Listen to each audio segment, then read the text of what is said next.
മമ്മൂട്ടിക്കും മോഹൻലാലിനും മരിക്കേണ്ടി വന്ന സിനിമകൾ.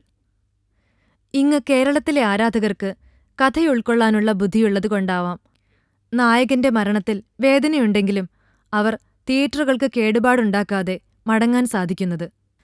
അങ്ങകലെ തമിഴ്നാട്ടിലാണെങ്കിൽ തിരക്കഥയിൽ രജനിയെങ്ങാനും മരിക്കുന്നത് ചിത്രീകരിച്ചാൽ അത് പ്രദർശിപ്പിക്കുന്ന തിയേറ്റർ പിന്നെ നിന്നിടത്ത് കാണില്ല. അവിടെ ആരാധകർക്ക് താരങ്ങളെല്ലാം രക്തത്തിൽ അലിഞ്ഞു ചേർന്നു കഴിഞ്ഞതാണ്. മരണപ്പെടുന്ന നായകന്റെ കൂടെ എത്ര ആരാധകർ ആത്മാഹൂതി ചെയ്യുമെന്ന് കൂടി പ്രവചിക്കാൻ സാധിക്കില്ല.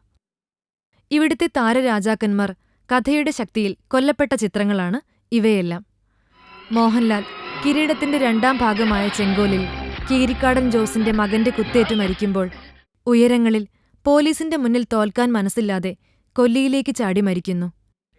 അഭിമന്യുവിൽ ലാലിനെ ജഗദീഷ് തെറ്റിദ്ധാരണയുടെ പുറത്ത് ഒറ്റിക്കൊടുക്കുമ്പോൾ പോലീസ് വെടിവെച്ച് കൊല്ലുകയായിരുന്നു.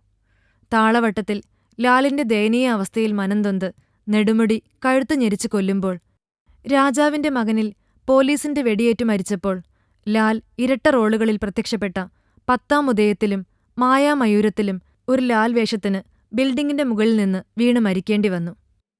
തന്മാത്രയിലെ ലാലിന്റെ മരണം ആരാധകരെ കണ്ണീരിലാഴ്ത്തി. എന്നിഷ്ടം നിന്നിഷ്ടത്തിലും കുത്തുകൊണ്ട് മരിക്കുമ്പോൾ സുഖമോ ദേവിയിൽ ബൈക്ക് ആക്സിഡന്റിലാണ് കൊല്ലപ്പെടുന്നത്. ദേവാസുരത്തിന്റെ രണ്ടാം ഭാഗമായ രാവണപ്രഭുവിൽ അച്ഛനും മകനുമായ ലാലിൽ അച്ഛൻ ലാൽ കൊല്ലപ്പെടുന്നത്. ലാൽ എത്തിയ മറ്റൊരു ഇരട്ട റോൾ ചിത്രമായ ശോഭരാജിലും ഒരു ലാൽ കൊല്ലപ്പെടുന്നു. മലയാളത്തിന്റെ മറ്റൊരു നായക നടനായ മമ്മൂട്ടിക്ക് ദളപതിയിൽ മരിക്കേണ്ടി വന്നത് തിരക്കഥയിലെ മാറ്റം കൊണ്ടായിരുന്നു. ആ ചിത്രത്തിൽ മരിക്കേണ്ട റോൾ രജനിക്കായിരുന്നു. എന്നാൽ ആരാധകരെ ഭയന്ന് ക്ലൈമാക്സ് മാറ്റിയെഴുതി മമ്മൂട്ടിയെ കൊല്ലുകയായിരുന്നു. സുകൃതം എന്ന ചിത്രത്തിൽ മമ്മൂട്ടി ട്രെയിനിനു മുമ്പിൽ പോയി മരിക്കുമ്പോൾ സാമ്രാജ്യത്തിൽ അധോലോക നായകനായ മമ്മൂട്ടിയെ പോലീസ് ഓഫീസറായ മധു വെടിവെച്ച് കൊല്ലുകയായിരുന്നു. തനിയാവർത്തനത്തിൽ കവിയൂർ പൊന്നമ്മ മകനായ മമ്മൂട്ടിക്ക് വിഷം കൊടുത്തു കൊല്ലുമ്പോൾ വാർത്തയിലും മമ്മൂട്ടി മരിക്കുന്നു. അടിമകൾ ഉടമകൾ എന്ന ചിത്രത്തിൽ തൊഴിലാളി നേതാവായ സഖാവ് മമ്മൂട്ടിയെ കുത്തിക്കൊല്ലുമ്പോൾ അപരിചിതനിലും മമ്മൂട്ടി മരണപ്പെടുന്നു. പഴശ്ശിരാജയിലും മമ്മൂട്ടി പൊരുതി മരിക്കുമ്പോൾ ഒരു വടക്കൻ വീരഗാഥയിൽ കൊല്ലാൻ വരുന്ന കുട്ടികൾക്ക് മുമ്പിൽ സ്വയം കുത്തിമരിക്കുന്ന ചന്തുവിനെയാണ് മമ്മൂട്ടി അവതരിപ്പിച്ചത്. ജാക്ക്പോട്ടിലും ജോണി വാക്കറിലും മമ്മൂട്ടിക്ക് മരണപ്പെടേണ്ടി വന്നു. പാലേരി മാണിക്യം ഒരു പാതിരാ കൊലപാതകത്തിലും മരിച്ച മമ്മൂട്ടി കയ്യൊപ്പിലും മരിച്ചു.